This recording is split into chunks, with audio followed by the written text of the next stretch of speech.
Halo teman-teman ATLM Indonesia, di mana saja berada, semoga teman-teman selalu sehat selalu dan dilimpahkan banyak rezeki.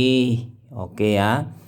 Kali ini kita membahas soal-soal latihan UAS bagi mahasiswa, UKOM, tryout, SKB, CPNS bagi ATLM ya. Jadi di sini soal ini bisa digunakan untuk berbagai keperluan. Jadi di sini ya bersama saya Ahmad Lab di channel ATLM Indonesia. Ini bagian keempat ya, yang mana materi ini untuk kedalaman diploma 3 atau diploma 4 teknologi laboratorium medik. Ya, kali ini kita membahas bagian keempat ini adalah komplikasi tindakan plebotomi, sebanyak 12 soal yang telah saya siapkan. Oke, langsung saja kita bahas soalnya satu persatu. Soal nomor 1, teknik yang benar cara penusukan pena pasien adalah sebagai berikut kecuali titik-titik. Yang A, tusukan jarum pada sudut 5-10 derajat. Yang B, lakukan dengan gerakan yang halus dan cepat untuk memperkecil rasa sakit. Kemudian yang C, masukkan permukaan landai, ya kan, bevel, permukaan landai itu. Jarum ke rongga vena, setelah di dalam rongga, dorong tabung sepenuhnya ke dalam jarum. Kemudian yang D, permukaan landai jarum menembus stopper memasuki bagian hampa. Atau yang E, tabung terisi sampai hampa habis dan darah berhenti mengalir. Oke, di sini yang kecuali atau tidak benar adalah yang mana kira-kira? Jadi di sini pilihannya yang tidak adalah yang A. Tusukan jarum pada sudut 5 sampai dengan 10 derajat. Jadi yang benar itu adalah 15 sampai dengan 30 derajat ya. Kurang lebihnya. Jadi sekitar itulah sudut yang paling tepat untuk penusukan pada pena oleh jarum yang sudah kita siapkan. Oke, lanjut lagi, kita pindah ke soal nomor 2. Penyebab pena bergeser saat dilakukan penusukan adalah titik-titik. Yang A, kadang-kadang jarum menembus melewati kedua dinding vena. Yang B, bila suatu pena tidak dijangkar dengan baik sebelum ditusuk, ia bisa berubah posisi, berguling setelah jarum ditusukkan. Kemudian yang C, permukaan miring jarum menempel pada dinding vena yang mencegah aliran darah yang bebas. Kemudian yang D, tarikan hampa dari tabung atau tekanan yang ditimbulkan dengan menarik plunger dari siring. Kemudian yang E, jika permukaan miring jarum tidak seluruhnya di dalam rongga vena, darah akan bocor ke jaringan di sekitarnya. Jadi jawabannya di sini yang tepat, yang penyebabnya adalah yang mana kira-kira? Jawabannya adalah yang B. Bila suatu pena tidak dijangkar, artinya tidak difiksasi atau tidak ditarik ya, dikencangkan, diregangkan dengan baik sebelum ditusuk, ia bisa akan berubah, bergeser ya, atau berguling ya kan setelah ditusuk. Ini terutama pada pasien-pasien geriatri ya, pada orang-orang manula atau usila yang mana penanya muncul tapi begitu ditusuk dia penanya bergeser. Ini juga pada pria juga bisa lebih banyak terjadi ya dengan penanya yang muncul permukaan ya kan, tapi begitu ditusuk dia bergeser. Jadi ini terutama teristimewa pada orang-orang yang tua, kurus ya kan, yang umur-umur 70 80-an ini akan seperti ini kasusnya. Jadi penanya itu bergerak atau bergerak bebas ya. Ini sulit juga ditusuk, jadi harus diregangkan dulu. Oke, kita pindah lanjut ke soal nomor 3. Jika suatu pena berguling, jarum bisa tergelincir ke sisi pena tanpa menembusnya. Merupakan komplikasi dari titik-titik. Yang A, pena bergeser. Yang B, menusuk melewati vena. Kemudian yang C, bepel di dinding vena. Kemudian yang D, pena lumpuh. Atau yang E, jarum masuk sebagian. Jadi jawabannya di sini yang tepat adalah pena bergeser. Seperti halnya yang nomor sebelumnya tadi, nomor 2. Kita pindah lanjut ke soal nomor 4. Bila tourniquet diikat sehingga ujungnya mengarah ke bawah menjauhi bahu, lokasi penusukan pena akan tercemar. Jangan teruskan penusukan pena. Merupakan risiko komplikasi dari Yang A, torniket terlalu ketat. Yang B, torniket terbalik. Yang C, torniket tidak dilepas. Yang D, torniket terlalu dekat lokasi. Atau yang E, aliran balik antikoagulan. Jadi di sini torniketnya diikat mendekati lipatan dari tangan ya. Jadi di sini jawabannya yang tepat adalah torniketnya adalah torniket terbalik. Artinya ekornya atau bagian ujungnya ini menurun ke bawah. Yang benar itu adalah naik ke atas. Itu ya yang benar. Kita pindah lanjut ke soal nomor 5. Upaya untuk memperbaiki kesalahan akibat vena bergeser adalah titik-titik. Yang A, cabut jarum sedikit untuk membuat darah mengalir. Kemudian yang B, tarik jarum ke belakang sedikit. Atau yang C, cabut tabung dari jarum untuk menjaga hampa. Cabut jarum sampai ke permukaan landainya tepat di bawah kulit. Jangkar penanya dan arahkan kembali jarum ke dalam pena. Atau yang D, perketat torniket dengan memegang kedua ujungnya dengan satu tangan dan pilin bersama-sama.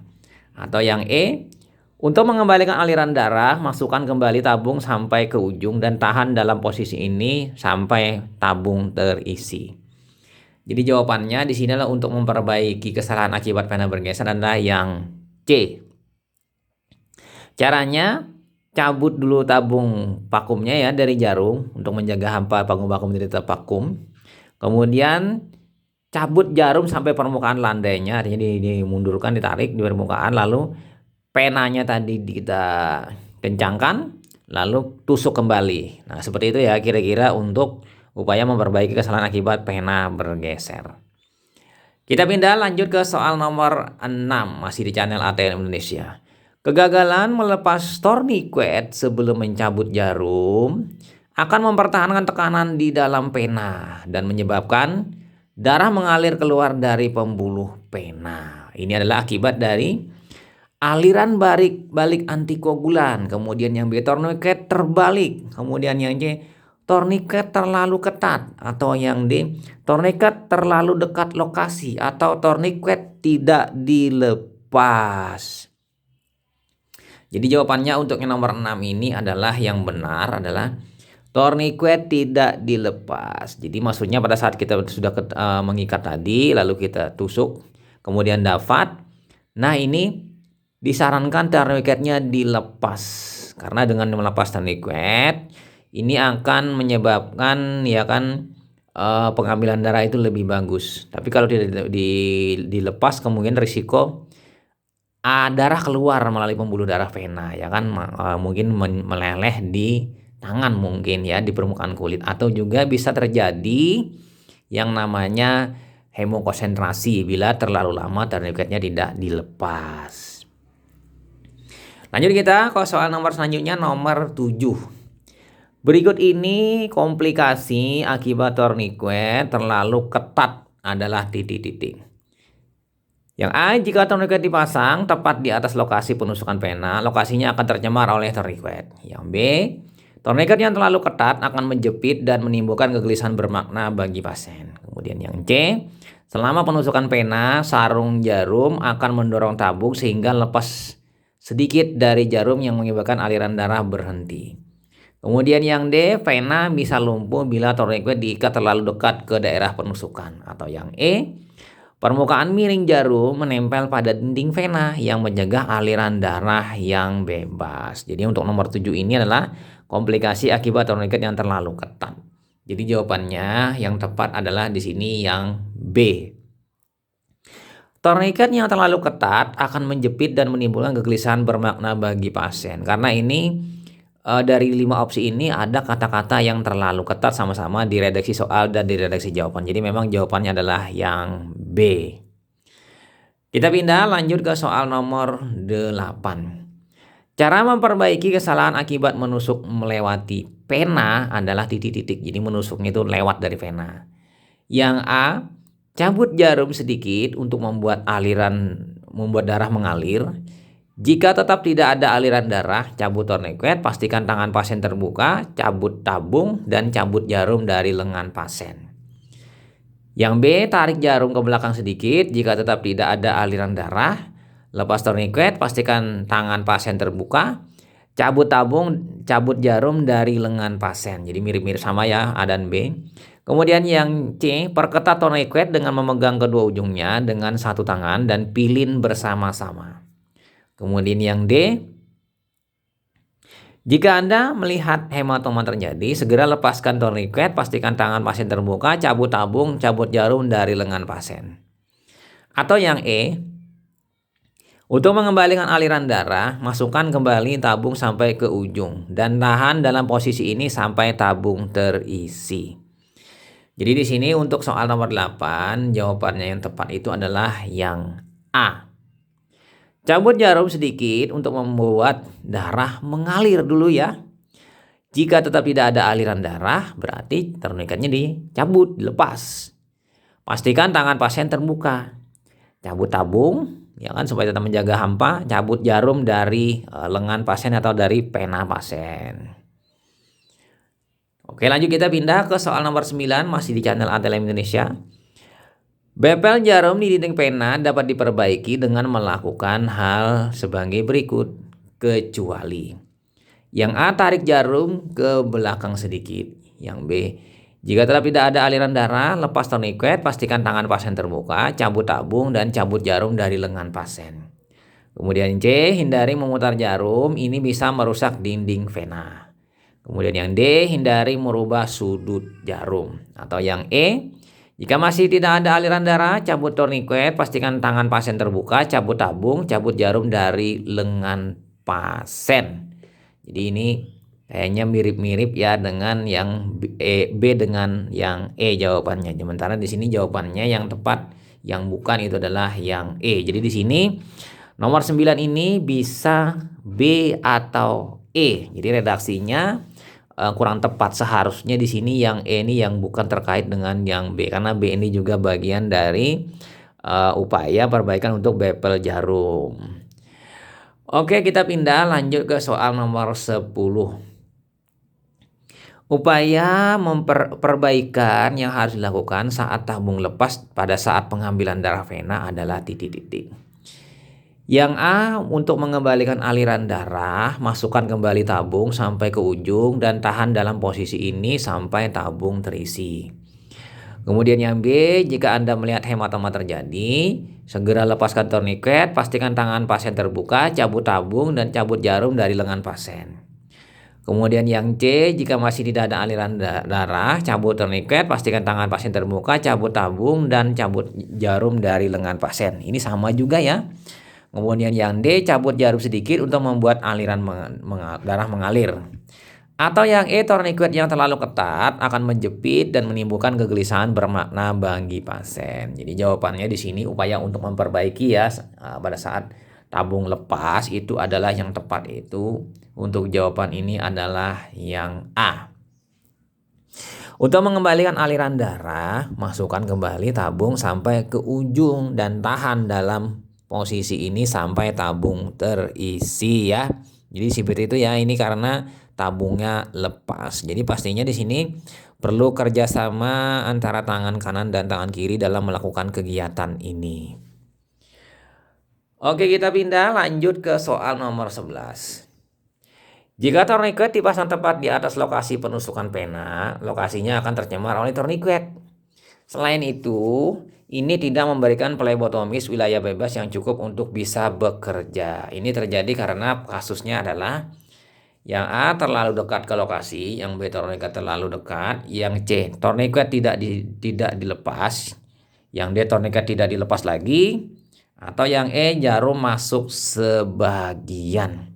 Jadi jawabannya di sini yang tepat untuk nomor 11 adalah terlalu dekat ke lokasi ya memasang tourniquetnya, sehingga di sini menyebabkan tourniquetnya itu berdekatan sehingga mungkin area penusukan tadi terkena karet tourniquet. Itu pertama. Yang kedua, terlalu dekat area tadi dengan tourniquet sehingga tidak memberikan keleluasaan untuk menusuk atau memilih area atau vena yang akan kita tusuk bagi si plebotomis tadi. Jadi di situ ya. Kita pindah lanjut ke soal selanjutnya, soal nomor 12 atau soal terakhir. Pada kasus yang jarang, darah bisa mengalir balik atau reflux kembali ya dari tabung ke dalam pena pasien selama tindakan penusukan pena. Penambah tabung khususnya EDTA bisa menyebabkan reaksi sampingan pada pasien karena EDTA-nya masuk ke dalam darah pasien. Nah, kondisi merupakan hal yang terjadi pada titik-titik. Yang A tabung lepas, yang B vena lumpuh, yang C aliran balik antikoagulan, yang D jarum masuk sebagian, atau yang E tourniquet terlalu ketat. Jadi di sini karena redaksinya mengalir kembali, berarti di sini kita pilih yang aliran balik antikoagulan karena ada kata-kata EDTA. Jadi jawabannya di sini aliran balik antikoagulan. Oke ya. Itu saja teman-teman sebanyak 12 soal yang kita bahas kali ini.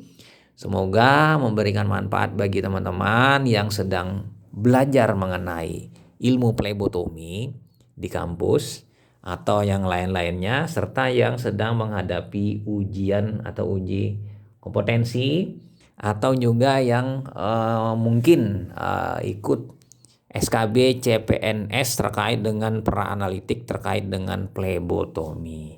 Oke, itu saja teman-teman. Semoga teman-teman selalu sukses selalu, dan pastinya teman-teman semoga mendapatkan ilmu yang bermanfaat dan barokah pada pertemuan kali ini. Jangan lupa ya yang baru saja singgah, subscribe dan pastikan nantikan soal-soal lainnya. Selamat belajar, salam kompetensi. Bye.